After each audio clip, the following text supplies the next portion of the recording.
दोस्तों हमारा आज का ये वीडियो उन सभी स्टूडेंट के लिए मोस्ट इम्पॉर्टेंट होने वाला है जो कि बीएससी 6 सेमेस्टर के स्टूडेंट हैं और उनके एग्ज़ाम जो है रिटन होने वाले हैं। और आज का ये जो पेपर है, इस पेपर का मैं आपको सॉल्यूशन भी प्रोवाइड करूँगा। तो जो भी स्टूडेंट पूर्वांचल यूनिवर्सिटी जौनपुर से हैं, आजमगढ़ यूनिवर्सिटी से हैं, जन नायक चंद्रशेखर बलिया यूनिवर्सिटी से हैं, चौधरी चरण सिंह यूनिवर्सिटी से हैं, या फिर वे बुंदेलखंड यूनिवर्सिटी से हैं, या फिर अवध यूनिवर्सिटी से हैं, तो आपके लिए ये वीडियो बहुत ही इम्पॉर्टेंट है। तो जो मैंने पेपर लिया हुआ है ये प्रोफेसर राजेंद्र सिंह उर्फ रज्जू भैया विश्वविद्यालय प्रयागराज का पेपर है। और यहाँ के पेपर का जो पैटर्न था वो रिटन था, यानी कि लिखित था। तो जिन बच्चों के एग्ज़ाम रिटन होने वाले हैं वो ये वीडियो ज़रूर देखें, क्योंकि इस वीडियो में मैंने क्वेश्चन पेपर के साथ साथ उसके जितने भी क्वेश्चन हैं उसके सॉल्यूशन भी दिए हुए हैं। तो इस पेपर के थ्रू आपको पेपर के पैटर्न और किस तरह के इम्पॉर्टेंट क्वेश्चन पूछे गए हैं, कौन से क्वेश्चन बहुत इम्पॉर्टेंट है, उसका पैटर्न आपको पता चलेगा। और ये जो पेपर है जूलॉजी का फर्स्ट पेपर है, जिसका टाइटल है इवोल्यूशनरी एंड डेवलपमेंटल बायोलॉजी। तो इस पेपर में आपको कुल 3 सेक्शन देखने को मिलेंगे, सेक्शन ए, बी और सी। अगर हम बात करें सेक्शन ए की, तो सेक्शन ए में आपसे very short answer type question यानी कि अति लघुत्तरी प्रश्न पूछे जाएंगे। इस सेक्शन में कुल 5 क्वेश्चन दिए रहेंगे, जिसमें से केवल आपको कोई 3 क्वेश्चन करना है और एक क्वेश्चन 3 नंबर का है, यानी कि इस सेक्शन से कुल 9 नंबर के क्वेश्चन पूछे जाएंगे। और हर एक क्वेश्चन का आंसर आपको मैक्सिमम 50 वर्ड्स में लिखने हैं। तो पहला क्वेश्चन जो पूछा गया था वो था right short note on the following, यानी कि निम्नलिखित पर संक्षिप्त टिप्पणी लिखे। तो पहला इसमें ए क्वेश्चन है को इवोल्यूशन, यानी कि सह विकास। तो सह विकास क्या होता है, आइए देखते हैं इसका आंसर क्या होगा। तो जब किसी एक स्पीसीज़ में चेंजेस या फिर हम कह सकते हैं जो इवोल्यूशन है किसी दूसरे स्पीसीज़ के कारण होता है, तो उसे हम बोलते हैं को इवोल्यूशन। तो यहाँ पर जो स्पीसीज़ में चेंजेस होगा ये दोनों स्पीसीज़ एक दूसरे से रिलेटेड नहीं रहते। जैसे कि यहाँ पर एग्जांपल के रूप में अगर हम बात करें कि कोई फ्लावर है, ठीक, और हमिंग बर्ड है। तो अगर हमिंग बर्ड उस फ्लावर से नेक्टर को ले रहा है, तो फ्लावर की ट्यूब अगर छोटी है तो हमिंग बर्ड की जो चोंच है वो भी छोटी है। लेकिन जैसे जैसे फ्लावर की ट्यूब बड़ी होती जाती है, हमिंग बर्ड की जो चोंच है वो भी बड़ी होती जाती है। तो यहाँ पर हमिंग बर्ड में जो चेंजेस हो रहे हैं वो किस वजह से हो रहे हैं, फ्लावर की वजह से हो रहे हैं। तो इसे हम बोलेंगे को एवोल्यूशन। आइए चलते हैं अगले क्वेश्चन की ओर। अगला क्वेश्चन है म्यूटेशन, यानी कि उत्परिवर्तन। तो म्यूटेशन होता क्या है? Mutation are defined as a sudden genetic changes in the DNA sequence that effect the genetic information, यानी कि जब हमारे जेनेटिक मटेरियल में अचानक कोई बदलाव होता है उसी को हम बोलते हैं म्यूटेशन। तो ये जो चेंजेस होते हैं ये दो तरीके से होते हैं। एक तो होते हैं जीन के लेवल पर यानी कि डीएनए पर, और दूसरे होते हैं क्रोमोसोम के लेवल पर। तो यहाँ पर हमें बहुत डिटेल में नहीं पढ़ना है, केवल वेरी शॉर्ट आंसर टाइप के क्वेश्चन के आंसर देने हैं। तो जितना हमें आंसर लिखना है मैंने उतने ही आंसर आपको यहाँ पर प्रोवाइड किए हुए हैं। बाकी म्यूटेशन के बारे में आपने डिटेल से प्रीवियस क्लासेस में पढ़े हुए हैं, तो अगर आप चाहे तो आंसर को बड़ा लिख सकते हैं, लेकिन इसको बड़ा लिखने का ज़रूरत नहीं है, क्योंकि आपको जिस तरह से क्वेश्चन पूछा है उसी तरह से आपको आंसर देने हैं। आइए चलते हैं तीसरे very short answer type question की ओर, जो कि है स्पर्मियोजेनेसिस, यानी कि शुक्राणुयन। तो यहाँ पर आप क्वेश्चन को ज़रा ध्यान से समझिएगा, क्योंकि यहाँ पर वर्ड दिया है स्पर्मियोजेनेसिस और एक वर्ड और है स्पर्मेटोजेनेसिस, और इन दोनों के बीच बहुत कन्फ्यूज़न होता है। तो यहाँ पर मैंने स्पर्मेटोजेनेसिस और स्पर्मियोजेनेसिस दोनों को ही लिया है ताकि आपको अंतर भी समझ में आ जाए, और अगर क्वेश्चन को बदलता है, दोनों में से कोई एक क्वेश्चन देता है, तो आप आसानी से लिख सको। तो सबसे पहले मैं बता दूं कि स्पर्मेटोजेनेसिस क्या होता है। तो स्पर्मेटोजेनेसिस एक ऐसा प्रोसेस है जिसमें कि स्पर्मेटोगोनिया से फॉर्मेशन होता है स्पर्मेटिड्स का। तो स्पर्मेटोजेनेसिस के लास्ट में बनते हैं स्पर्मेटिड्स, और ये जो स्पर्मेटिड्स होते हैं ये नॉन मोटाइल होते हैं। अब इस नॉन मोटाइल स्पर्मेटिड्स से फॉर्मेशन होता है मोटाइल स्पर्म का। तो इस प्रोसेस को हम बोलते हैं स्पर्मियोजेनेसिस। तो यहाँ पर आपसे जो क्वेश्चन पूछा है वो पूछा हुआ है स्पर्मियोजेनेसिस। तो आप स्पर्मियोजेनेसिस को कैसे डिफाइन करेंगे? The maturation of spermatids in the form of sperm is called spermiogenesis, यानी कि स्पर्मेटिड से एक मैच्योर स्पर्म का जो फॉर्मेशन होता है वही कहलाता है स्पर्मियोजेनेसिस। तो आपको समझ में आ गया होगा कि स्पर्मेटोजेनेसिस क्या होता है, स्पर्मियोजेनेसिस क्या होता है। तो जब भी एग्जाम में इस तरह के क्वेश्चन आए आप ध्यान से देखिएगा, थोड़ा सा भी अगर आप ध्यान नहीं देते हो तो स्पर्मियोजेनेसिस की जगह आप स्पर्मेटोजेनेसिस लिखकर चले आते हैं। चलते हैं अगले वेरी शॉर्ट क्वेश्चन की ओर, जो कि है मेटामॉर्फोसिस यानी कि रूपांतरण। तो आपको बता दें कि बहुत सारे ऐसे जीव होते हैं जो कि अपने जीवन को यानी कि अपने लाइफ साइकिल को कई रूपों में कंप्लीट करते हैं। जैसे कि अगर आप इंसेक्ट में देखेंगे तो इंसेक्ट में आपको उनके कई रूप देखने को मिलते हैं उनके लाइफ साइकिल में। तो किसी भी जीव के लाइफ स्टेज में कई फॉर्म जो बनते हैं, जो डिफरेंट लाइफ फॉर्म होते हैं, वो कहलाते हैं मेटामॉर्फोसिस। जैसे कि अगर हम बात करें इंसेक्ट में तो आपको कुल 4 स्टेज देखने को मिलते हैं। पहला स्टेज जो देखने को मिलेगा वो रहेगा एग, दूसरा है लार्वा, तीसरा है प्यूपा और चौथा है एडल्ट। तो मतलब कि जो इंसेक्ट होते हैं वो डायरेक्ट एडल्ट फॉर्म नहीं बनाते, उनमें एडल्ट बनने में पहले एग बनेगा, फिर उसके बाद लार्वा बनेगा, फिर उसके बाद प्यूपा बनेगा, फिर कहीं जाकर बनता है एडल्ट। तो जब भी किसी का लाइफ साइकिल चले और लाइफ साइकिल डायरेक्ट न हो यानी कि एडल्ट के बनने में कई स्टेजेस आए तो ये कंडीशन कहलाती है मेटामॉर्फोसिस। आइए चलते हैं फर्स्ट क्वेश्चन के लास्ट क्वेश्चन की ओर, जो कि है मॉर्फोलैक्सिस रीजनरेशन, यानी कि आपसे मॉर्फोलैक्सिस पुनर्जनन क्या होता है इसके बारे में पूछा हुआ है। तो आपको बता दें कि जो रीजनरेशन होते हैं वो कुल 4 टाइप के होते हैं। और रीजनरेशन होता क्या है इस टॉपिक से रिलेटेड मैंने वीडियो अपलोड किया हुआ है, और ये जो आप 4 टाइप देख रहे हैं इनके बारे में भी मैंने डिटेल से बताया हुआ है। अगर आप वो वीडियो देखना चाहते हैं तो वो वीडियो आपको ऊपर आई बटन में और नीचे डिस्क्रिप्शन बॉक्स में देखने को मिल जाएगा। यहाँ पर सिर्फ हम बात करेंगे मॉर्फोलैक्सिस की, जो कि आपके क्वेश्चन पेपर में पूछा हुआ है। तो जब एग्जिस्टिंग टिश्यू का रीपैटर्निंग होता है तो उसे हम मॉर्फोलैक्सिस रीजनरेशन कहते हैं, यानी कि एक ऐसा डिफरेंशिएशन प्रोसेस जिसमें कि डायरेक्टली चेंज हो जाता है। डायरेक्टली चेंज का मतलब जो चीज़ें लॉस हुई है वो दोबारा से बन जाती हैं, और रीपैटर्निंग का मतलब है कि जो चीज़ें गड़बड़ हुई है वापस उसे उसी पैटर्न में ठीक किया जाएगा। And there is a little growth, और इसमें जो ग्रोथ होता है वो बहुत कम होता है। तो मॉर्फोलैक्सिस टाइप का जो रीजनरेशन है ये आपको हाइड्रा में देखने को मिलेगा और जेब्रा फिश के हार्ट में देखने को मिलेगा। तो ये थे कुल 5 क्वेश्चन जो कि क्वेश्चन नंबर फर्स्ट में पूछे गए हैं, और इन 5 क्वेश्चन में से केवल आपको 3 क्वेश्चन करने थे। यहाँ पर मैंने सभी क्वेश्चन के आंसर आपको प्रोवाइड कर दिए हैं। आइए चलते हैं सेक्शन बी की ओर, जिसमें कि आपसे शॉर्ट आंसर टाइप क्वेश्चन पूछे जाएंगे। तो इस सेक्शन में केवल एक ही क्वेश्चन है और उसमें कुल 7 क्वेश्चन दिए गए हैं, और उन 7 क्वेश्चन में से केवल आपको 4 ही क्वेश्चन करने हैं, और एक क्वेश्चन 9 नंबर का है। तो इस हिसाब से देखा जाए तो इस सेक्शन में कुल 36 नंबर के क्वेश्चन पूछे गए हैं, और आपको बता दें कि एक क्वेश्चन का जो भी आंसर आप देंगे वो मैक्सिमम 225 वर्ड्स में लिखेंगे। तो आइए चलते हैं क्वेश्चन की ओर। पहला क्वेश्चन है what is fossils, explain different type of fossils. तो आपको बताना है कि जीवाश्म क्या होते हैं और जीवाश्म के जितने भी प्रकार हैं उनके बारे में आपको लिखना है। तो आइए सबसे पहले समझते हैं कि फॉसिल्स होते क्या है। A fossils is the preserved remain of a once living organism. तो जीवाश्म किसी भी जीवित जीव का एक संरक्षित अवशेष होता है। अब बात आती है कि जीवाश्म से हमें क्या पता चलता है। तो जीवाश्म से हमें उन जीवों के बारे में सुराग मिलती है जो कि बहुत पहले रहते थे, और जीवाश्म के होने से हमें ये सहायता मिलती है कि इवोल्यूशन कैसे हुआ, यानी कि इवोल्यूशन के बारे में हमें जानकारी मिलती है।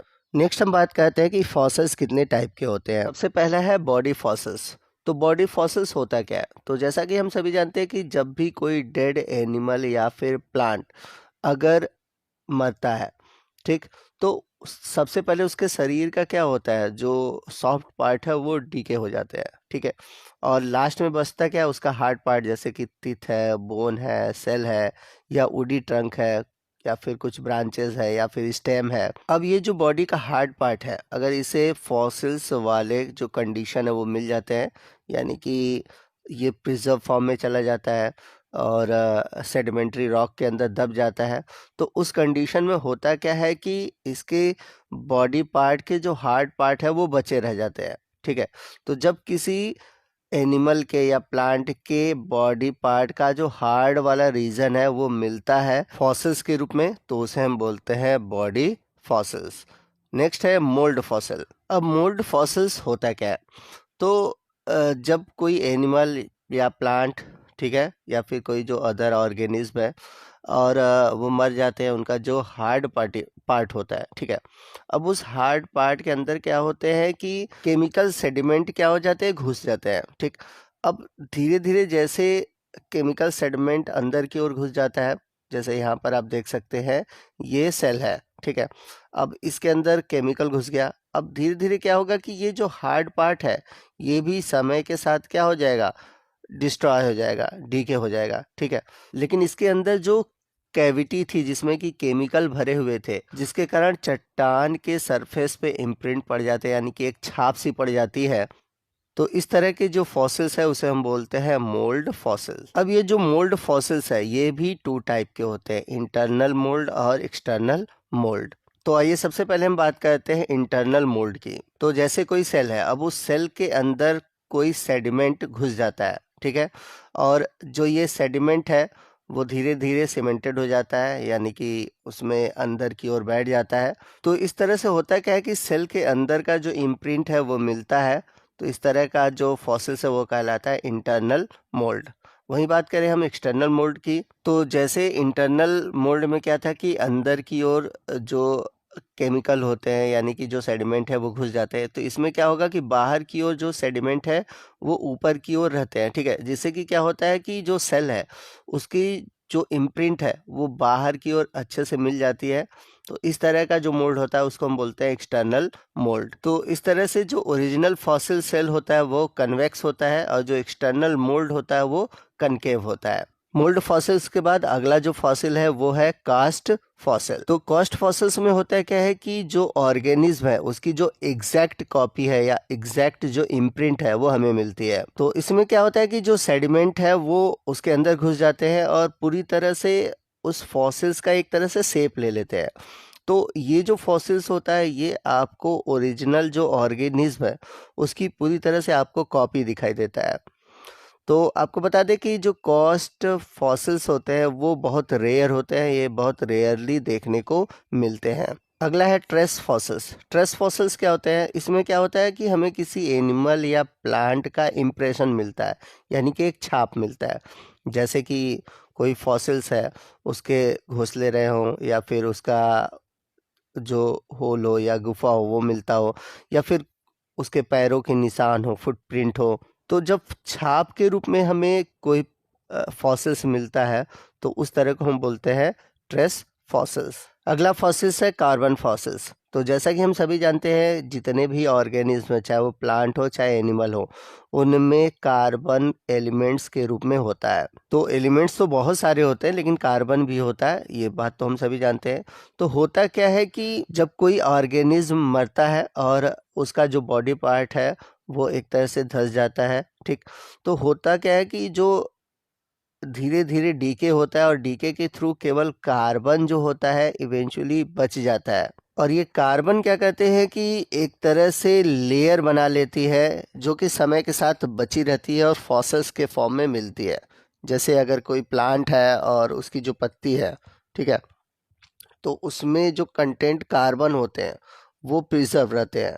इसका बेस्ट एग्जांपल है फर्न के लगभग 300 मिलियन ईयर ओल्ड्स जो फॉसिल्स है वो कार्बन फॉसिल्स के रूप में हमें प्राप्त हुए हैं।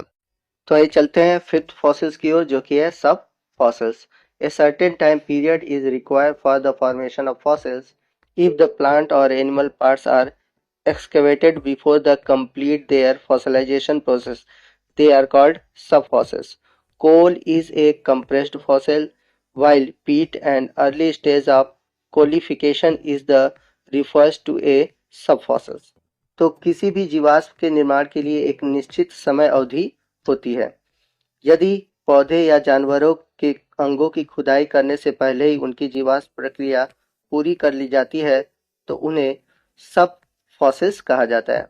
कोयला एक संपीड़ित जीवाश्म है, जबकि पीट गठबंधन के एक प्रारंभिक चरण को उप जीवाश्म या सब फॉसिल्स कहा जाता है। चलते हैं छठे नंबर के फॉसिल्स की ओर, जो कि है सूडो फॉसिल्स। मोस्ट इंपॉर्टेंट है आपके एग्जाम के पॉइंट ऑफ व्यू से। Sometime inorganic rocks that appear to be fossils are actually mineral deposition. These fake structures are mistaken for plant or animal remains. These are known as pseudo fossils. तो कभी-कभी अकार्बनिक चट्टानें जो जीवाश्म प्रतीत होती हैं वास्तव में खनिज जमाव होती हैं। ये नकली संरचनाएं पौधे या जानवरों के अवशेष के लिए गलत है। इन्हें सूडो फॉसिल्स के रूप में जाना जाता है। तो एक तरह से ये फॉसिल्स नहीं है, केवल ये नकली फॉसिल्स के रूप में माने जाते हैं। और जब चट्टानें या कुछ ऐसे अवशेष मिलते हैं जो कि हमें फॉसिल्स की तरह दिखाई देते हैं, और ऐसे फॉसिल्स को हम बोलते हैं सूडो फॉसिल्स। ये वास्तव में फॉसिल्स नहीं होते, एक तरह से आप इसको कह सकते हैं कि ये डमी होते हैं। पढ़ते हैं अगले फॉसिल्स की ओर, जो कि है derived fossils. The fossilised organism that held in A स्टार्टम younger or older than the fossils themselves are called derived fossils. These are result of tectonic movement of earth or other geological upheaval. तो derived fossil जिसे हम व्युत्पन्न जीवाश्म भी कह सकते हैं। तो जीवाश्म जीव जो एक छोटे या पुराने जीवाश्म से आयोजित होते हैं, जो कि स्वयं जीवाश्म कहलाते हैं। ये पृथ्वी या अन्य भूगर्भीय उथल पुथल के आंदोलन के परिणाम स्वरूप बनते हैं। बढ़ते हैं अगले फॉसिल्स की ओर, जो कि है कोल बॉल्स। मोस्ट इंपॉर्टेंट है। The petrified spherical ball containing plant part are commonly term coal balls. These spherical bars are formed as a result of infiltration of plant debris in swamps by carbonate of calcium or magnesium, thus restricting the conversion of the debris into coal. Coal balls occur in localized regions and they range in few centimeter to several meter and weight from few to several pound. Coal balls are especially significant in paleobotanical study. तो जो कोल बाल होते हैं ये प्रायः गोलाकार गेंद के रूप में होते हैं, जिनमें की पौधे के भाग होते हैं। ये आमतौर पर कोयल बाल भी कहे जाते हैं। यह गोलाकार गेंदों को कैल्शियम या मैग्नीशियम के कार्बोनेट द्वारा दलदल में पौधे के मलबे के घुसपैठ के परिणाम स्वरूप बनता है। इस प्रकार कोयल में मलबे के रूपांतरण को प्रतिबंधित किया जाता है। कोयले के गोले स्थानीकृत क्षेत्रों में होते हैं और कुछ सेंटीमीटर से लेकर कुछ मीटर तक और कुछ पाउंड से कई पाउंड तक वजन के होते हैं। कोल बाल को विशेष रूप से पैलियोबॉटनिकल स्टडी के लिए महत्वपूर्ण माना जाता है। तो जैसा कि इमेज में आप कोल बाल फॉसिल्स को देख सकते हैं, और जो कोल बाल फॉसिल्स होते हैं जनरली इनमें क्या होता है, कोल स्ट्रक्चर होती है, जनरली कोयले होते हैं और कार्बोनेट और कैल्शियम या फिर मैग्नीशियम के डिपॉजिट कलेक्ट हो जाते हैं और जिनसे कि कोल बाल का फॉर्मेशन होता है। नेक्स्ट फॉसिल्स है paper coal. It consist of thin dead leaves dispersed in organic matrix. The inner tissue of leaves are destroyed. Thus, the paper coal consists of layer after layer of cuticles, often with decomposed stem. The Carboniferous limestone horizon, Tovarkovo in Tula in Russia, is an example of paper coal. तो यदि बात करें हम लोग paper कोल fossils की, तो इनमें पतले मृत पत्ते होते हैं जो कार्बनिक मैट्रिक्स में बिखरे होते हैं। पत्तियों के जो आंतरिक ऊतक नष्ट कर दिए जाते हैं। इस प्रकार पेपर कोल में छल्ली की परत के बाद परत होती है, अक्सर विघटित हुई होती है। रूस में टौला में तोवरकोवा में सबसे अधिक कार्बन वाला चूना पत्थर पेपर कोल का एक उदाहरण है। बात करते हैं नेक्स्ट फॉसिल की, जो कि मोस्ट इंपॉर्टेंट है, जिसमें बोलते हैं amber. The fossilized resin of extinct coniferous tree Pinus succinifera in particular is called umber. The resinous exude fluid due to injury caused by boring insects, which eventually accumulated on the forest floor and got hardened, forming umber. Insect and flower are often found preserved in umber. Umber has high economic value and use in jewellery. यदि हम बात करें अंबर की, तो ये जो पुराने समय में जो पाए जाने वाले कोनिफेरस अर्थात शंकुधारी पौधे थे, या फिर बात करें पाइनस सक्सिनीफेरा, तो इनसे रेजिन जो केमिकल सिक्रीट होता था जिसे हम कहते थे अंबर। अब कभी कभी क्या होता था, इस रेजिन के अंदर या प्लांट में जब कभी इंजरी होती थी तो उससे ये रेजिन या केमिकल सिक्रीट होता था, जिसके अंदर कभी कभी गलती से क्या होते थे, इंसेक्ट या फ्लावर के पार्ट या फ्लावर उसके अंदर चले जाते थे या उसके अंदर प्रिजर्व होते जाते थे, जिसके कारण वो एक हार्ड लेयर चारों तरफ उनके बन जाता था, और इस स्ट्रक्चर को हम बोलते हैं अंबर, जैसा कि इमेज में आप देख सकते हैं। तो रेजिन जो होता है, जैसे आज भी हम लोग देखते हैं कुछ प्लांट्स होते हैं जिससे रेजिन या गोदनुमा संरचना निकलता है जो कि हार्ड हो जाता है, तो उसी तरह उस समय क्या होते थे, ये रेजिन निकलते थे, और इसमें कभी कभी क्या होता था, घटनावश कोई इंसेक्ट या फिर फ्लावर या कोई पोलन ग्रेन इसके अंदर जाकर इकट्ठा हो जाता था, और धीरे धीरे जब रेजिन हार्ड होता था तो वो इसके अंदर कलेक्ट हो जाते थे। तो इस तरह के जो फॉसिल्स होते हैं उसे हम बोलते हैं अंबर। और जो अंबर होता है इसका बहुत ही हाईली इकोनॉमिक वैल्यू है, क्योंकि इसका यूज जनरली ज्वेलरी के रूप में किया जाता है। तो अंबर आपके एग्जाम के पॉइंट ऑफ व्यू से मोस्ट इम्पॉर्टेंट है, आप इसे तैयार कर लीजिए। चलते हैं नेक्स्ट फॉसिल की ओर, जो कि है इंडेक्स फॉसिल्स, और इससे पीजी क्लासेस में अर्थात एमएससी में इससे शॉर्ट नोट आते हैं। बीएससी में कम ही इससे क्वेश्चन पूछा जाता है, बट एमएससी के एग्जाम में आते हैं। तो आइए जानते हैं इंडेक्स फॉसिल्स होता क्या है। The organism that help in dating other fossils found in the same sedimentary layer are called index fossils. Such fossils are found widely distributed geographically and limited in time span, having very distinct characteristic features. Monograptus is an index fossil of Lower Devonian, while Myriapollinites is a marker of Eocene. Foraminifera, pollen grain, spore, etc. are also used as index fossils. तो बात करें यदि हम index fossils की, तो जो जीव एक ही तलछटी में परत में पाए जाने वाले अन्य जीवाश्मों की डेटिंग करने में मदद करते हैं। तो यहाँ से डेटिंग का मतलब है कि आयु का निर्धारण। तो जब एक ही तलछटी में पाए जाने वाला कोई एक जीव दूसरे जीव की जो आयु निर्धारण में मदद करता है, उन्हें हम इंडेक्स फॉसिल्स कहते हैं। इस तरह के जीवाश्म व्यापक रूप से भौगोलिक रूप से वितरित किए जाते हैं और समय अवधि में बहुत ही विशिष्ट विशेषताओं वाले होते हैं। यदि हम बात करें, मोनोग्राफ्टस लोअर डिवोनियन का एक इंडेक्स फॉसिल्स है, जबकि मायरेपोलिनाइट्स इयोसीन का एक मार्कर है।